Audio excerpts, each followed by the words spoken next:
Welcome back to IUSC. I'm Michelle Kennedy. I'm here today with Adam Shear, who is giving us some thoughts on this year's NFL draft. Adam, which quarterback do you think is in the best position to succeed next year? Well, with Colt McCoy going to the Browns, he doesn't have a whole lot of targets. Sam Bradford's with the Rams. They have no one to throw to. I don't think he's going to throw to Jason Smith or Roger Saffold. They're two tackles that they've drafted the past 2 years.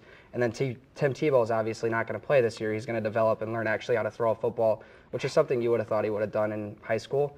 But so Jimmy Clausen is my pick right now. I think that Clausen's got the most weapons on the field. He's got a guy like Golden Tate, who he had at Notre Dame, and Steve Smith, who's a guy that's going to get downfield and make big catches and make big plays for him. And then out of the backfield, he's got D'Angelo Williams, who is the most dynamic running back I think Jimmy's ever played with. And then also you have Dwayne Jarrett, who's kind of a big receiver. He's used to that with Kyle Rudolph and Michael Floyd at Notre Dame. So I think Jimmy's going to have the most success out of any of the quarterbacks in this class. Who could you see being Rookie of the Year next year? Well, Ndamukong Suh is going to be my pick, and that's kind of a little off color, I think, from what most people will go with, because most of the time a defensive player usually doesn't end up winning Rookie of the Year.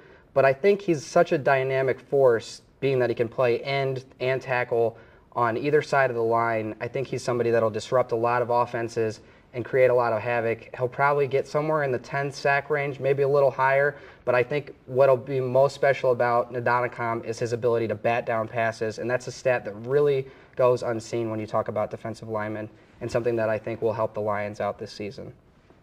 It should also be noted, though, that we had several Hoosiers taken in this year's draft. Only 3, but that's a lot for a school that's never been known for football. Michelle, would you elaborate on that a little bit? Yeah, well, it was actually the first time since 1991 that the Hoosiers had 3 players drafted. We had Roger Saffold going in the 2nd round, 33rd overall. He was picked by the St. Louis Rams. Jamie Curlew was chosen by the Denver Broncos in the 7th round, and he is actually the first IU player ever to be chosen by the Broncos. Also, we had Ray Fisher in the 7th round, chosen in the 7th round as well by the Indianapolis Colts. And Fisher was the first player to be chosen by the Colts since 1976. Several other Hoosiers entered into free agent contracts, including Matt Mayberry, who went to the Chicago Bears. Well, we're going to take a break. Thanks for being here, Adam. No You're problem. watching IUSC.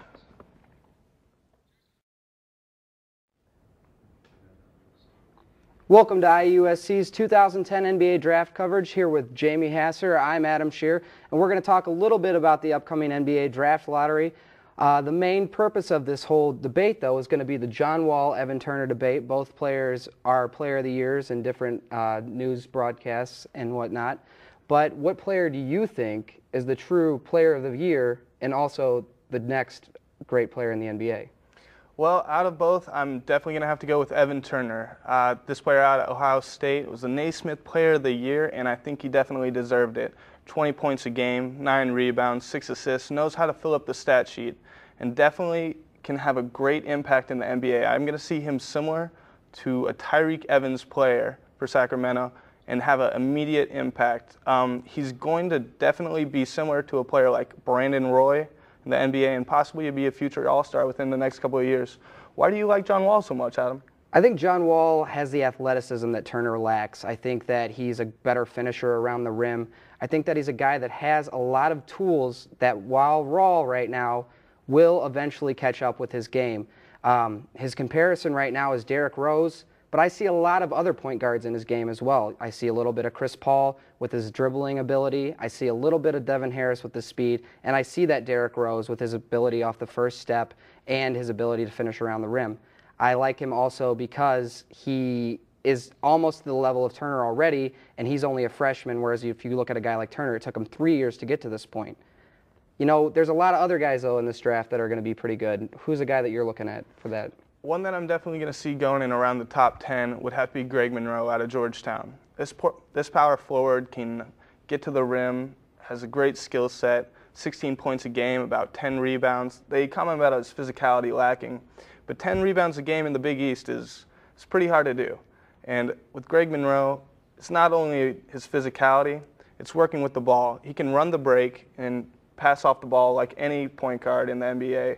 And he'll definitely have a great impact as well. How about you? You mentioned Greg Monroe's lack of physicality. I'd say a power forward that you're going to look at that's going to bring that to the table is Derek Favors from Georgia Tech.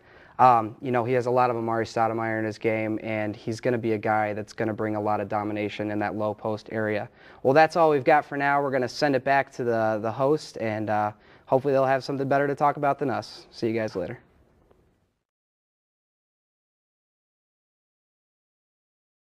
With the World Cup just right around the corner, the United States men's soccer team is gearing up for their 3-game pre-Cup schedule that will begin in late May. First up for Team USA will be the FIFA World Cup send-off series, which includes games against the Czech Republic on May 25th and Turkey on May 29th. These games will be played on U.S. soil. The first matchup will take place on the Czechs and Rentschler Field in East Hartford, Connecticut, while the game against Turkey will be played at Lincoln Financial Field in Philadelphia. The United States will play only one final pre-Cup game, which will be held in South Africa against Team Australia, a squad currently ranked 23 in the world. Team USA coach Bob Bradley believes the game against Australia will give the U.S. a great opportunity for a challenge a week before the tournament against a team he thinks has a shot at the World Cup. The United States' first game of the actual World Cup tournament will be played against England, a team that may be missing arguably their best player, forward Wayne Rooney, who is recovering from a high ankle sprain that he suffered at the beginning of this month. The game against the English will take place on June 12th. For IUSC, I'm Adam Shear.